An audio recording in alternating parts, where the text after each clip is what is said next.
पुत्र प्राप्ति की कामना हर दंपति को होती है। वैसे आपको बता दें कि पुत्र और पुत्री में किसी भी तरीके का कोई भेद नहीं है।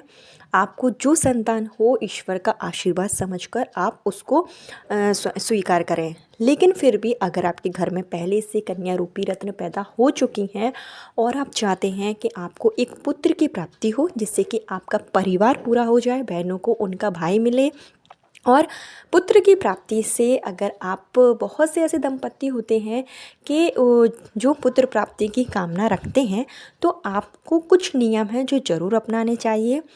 मैं आपको इस वीडियो में बताऊंगी कि आप पूरे महीने के दौरान किस समय गर्भाधान करें, किस समय आप संबंध बनाएं, किस वार पे आप नियमों का पालन करें जिससे कि आपकी जो संतान प्राप्ति होगी वो पुत्र ही होगी।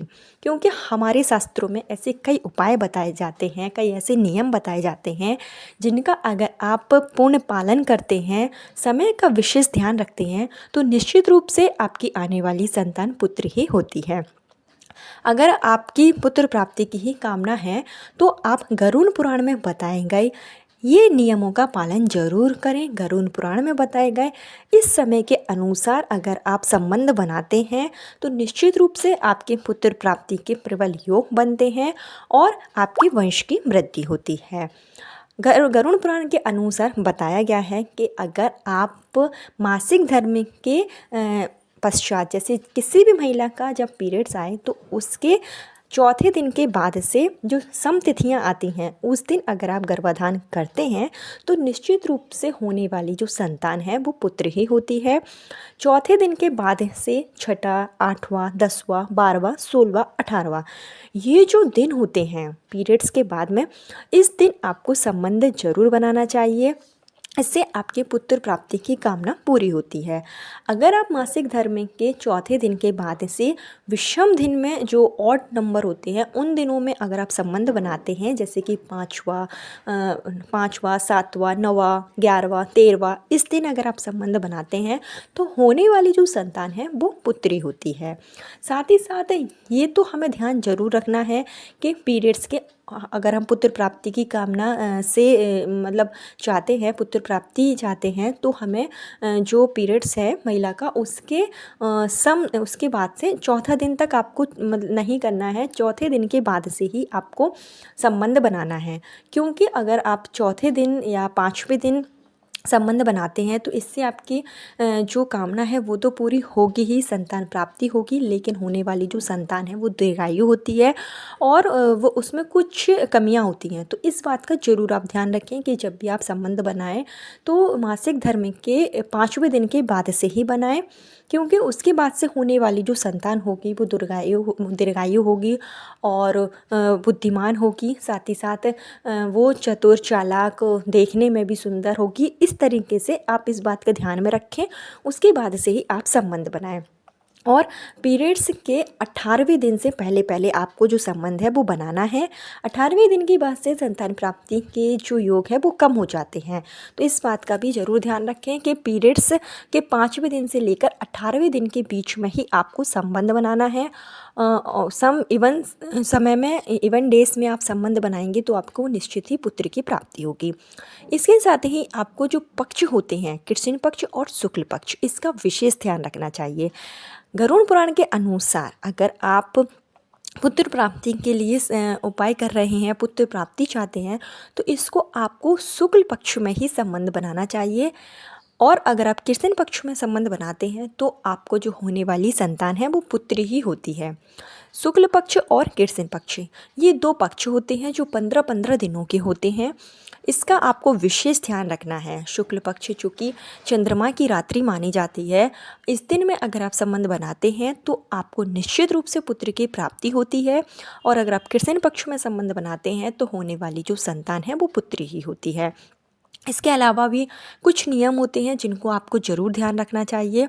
तो क्या वो नियम है और किस तरीके से आप शुक्ल पक्ष और कृष्ण पक्ष में पहचान करेंगे, संपूर्ण जानकारी आपको इस वीडियो में दी जाएगी। लेकिन आगे वीडियो शुरू करने से पहले हमेशा की तरह आपसे मेरा निवेदन है कि अगर अभी तक आपने मेरा चैनल धर्म ज्ञान इंडिया को सब्सक्राइब नहीं किया है तो चैनल को सब्सक्राइब जरूर कर लीजिए।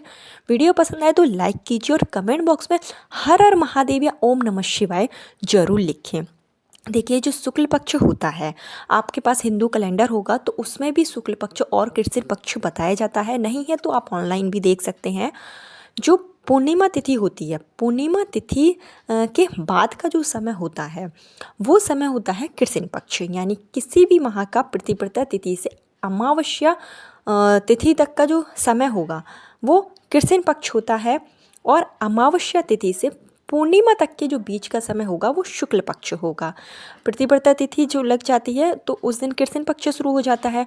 अमावस्या तिथि तक कृष्ण पक्ष चलता है और उसके बाद में अमावस्या तिथि से पूर्णिमा तिथि के बीच का समय शुक्ल पक्ष कहलाता है। शुक्ल पक्ष में जो चंद्रमा होता है वो धीरे धीरे धीरे बढ़ता जाता है और पूर्णिमा के दिन ये अपनी 16 कलाओं में पूर्ण हो जाता है। तो गरुड़ पुराण के अनुसार जिस तरीके से चंद्रमा धीरे धीरे बढ़ता है उसी तरीके से शुक्ल पक्ष के दौरान अगर आप संबंध बनाते हैं तो पुत्र प्राप्ति के प्रबल योग बनने शुरू हो जाते हैं। इस बात का आप जरूर ध्यान रखें। इसके साथ ही जब आप संबंध बनाएं तो पीरियड्स के 5वें दिन के बाद से आप जो सम संख्याएं होती हैं उसी दिन आपको संबंध बनाने हैं। बहुत से लोग कहते हैं कि मैंने पीरियड्स के 7वें दिन के बाद से जो सम नंबर होते हैं 8वें 10वें 12वें उसी दिन संबंध बनाया, उसके बावजूद भी मुझे पुत्री की प्राप्ति हुई है। तो ऐसा आपने ज़रूर किया होगा, लेकिन आपने कृष्ण पक्ष और शुक्ल पक्ष का ध्यान ना रखते हुए अगर संबंध बनाए होंगे तो फिर इसमें जो है भेद हो सकता है। लेकिन अगर आप शुक्ल पक्ष का विशेष ध्यान रखें, शुक्ल पक्ष में ही महिला के पीरियड्स के के बाद में सम संख्याओं का ध्यान रखते हुए अगर आप संबंध बनाते हैं तो निश्चित रूप से होने वाली जो संतान है वो पुत्र ही प्राप्त होती है। इधर मैं आपको एक विशेष बात बता दूं कि अगर आप महिला के पीरियड्स के 5वें दिन के बाद से मतलब जो पीरियड्स का जो प्रथम दिन होगा उसके बाद से जो 16वां दिन लगेगा, अगर आप 16वें दिन या फिर 18वें दिन संबंध बनाते हैं तो इससे जो आपका संतान होता है वो पुत्र तो होगी ही, पुत्र ही होगा और साथ ही साथ बहुत बुद्धिमान संतान होगी, ऐश्वर्यपूर्ण होगी और बहुत ही भाग्यशाली होगी। तो इस बात का आप ज़रूर ध्यान रखें कि आप 16वें या 18वें दिन पर ही गर्भाधान करें। ऐसा करने से आपकी पुत्र प्राप्ति की कामना भी पूरी होगी और आपका जो पुत्र होगा वो बहुत ही भाग्यशाली होगा। इसके साथ ही आपको शुक्ल पक्ष में जब आप गर्भाधान करेंगे तो उस समय आपको अपने खान पान का विशेष ध्यान रखना है। जैसे कि आपको खीर का सेवन करना है, केसर का आपको सेवन करना है, दूध का ज़्यादा सेवन आप करेंगे क्योंकि जो शुक्ल पक्ष का समय होता है वो चंद्रमा युक्त समय होता है। ऐसे में आपको चंद्रमा को मजबूत जरूर करना होगा, तो सफ़ेद चीज़ों का सेवन जरूर करें। इसके साथ ही आप वो दान पुण्य जरूर करें। शुक्ल पक्ष में किया गया जो दान पुण्य होता है वो बहुत ही शुभ माना जाता है।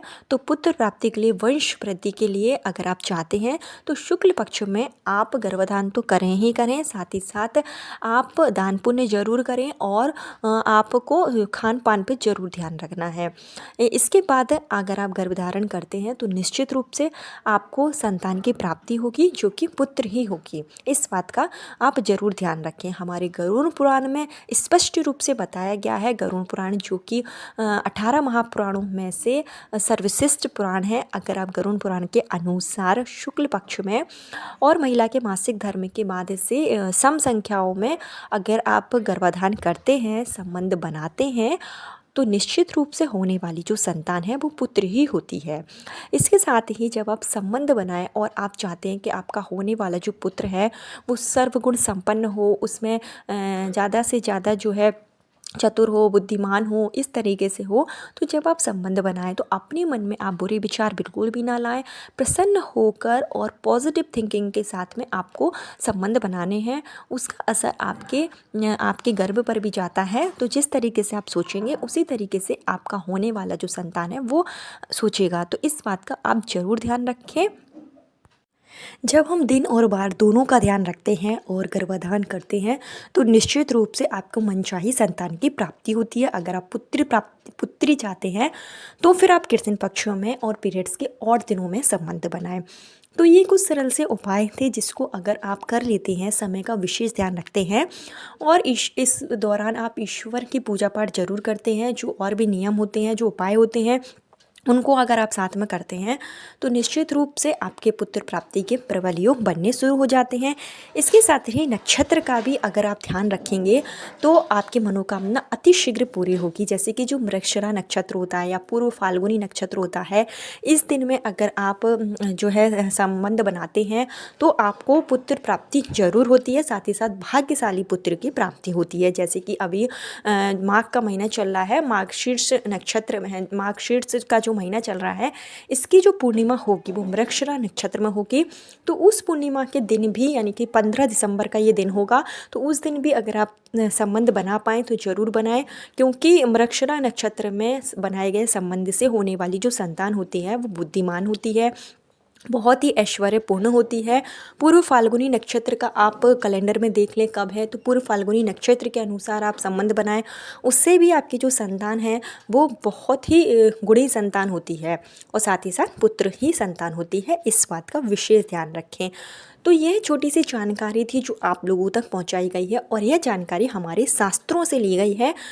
इसको आप एक बार ज़रूर करके देखें। अगर आपने कई उपाय कर लिए हैं, कई पूजा पाठ आपने कर लिया है, तो पूजा पाठ के साथ में आप एक बार इस उपाय को ज़रूर करें, ये नियम ज़रूर अपनाएं। आपको निश्चित रूप से मनचाही संतान की प्राप्ति होगी, पुत्र प्राप्ति की आपकी जो कामना है वो ज़रूर पूरी होगी। कल फिर मिलती हूँ नए वीडियो नए उपाय के साथ। जब तक के लिए श्री शिवाय नमस्तुभ्यम। हर हर महादेव।